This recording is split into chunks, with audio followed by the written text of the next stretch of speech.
All right, stop what you're doing real quick and take a look at this behind me. It is part of an old power pole that's just dangling above a Houston neighborhood. And this is what an old pole was supposed to be fully replaced by CenterPoint last week. But for some crazy reason, the crews just left part of that pole hanging right above an area where families walk. Tonight, KPRC-2's Gage Goulding is investigating why this danger was left dangling.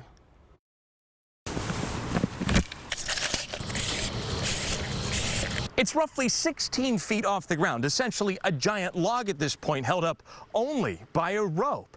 It's enough to raise both the concerns and the eyebrows of neighbors wondering what could happen when it comes crashing down.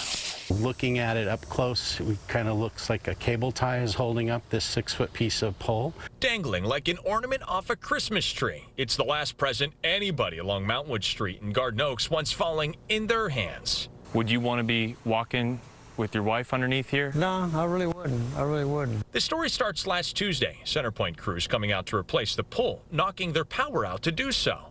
At the time, we thought, well, this is good news. But after those workers left, they left something behind. Unfortunately, that looks like we now have a large projectile ready to dislodge at any time. It looks like that, it could fall. David called CenterPoint to report the problem. He was never able to speak to a real human being. Then he called AT&T and Xfinity. Both came out, but both didn't do anything. That's when he called the KPRC-2 help desk to dig for answers. Do you feel like this is more of a problem than the old pole that you had before? Absolutely.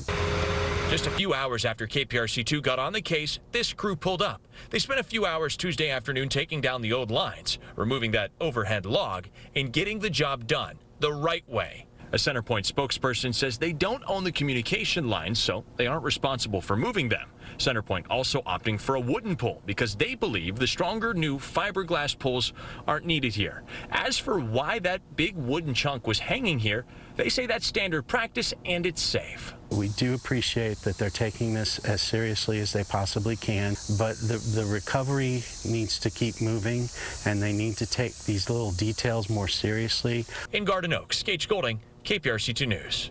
I think it just looks alarming.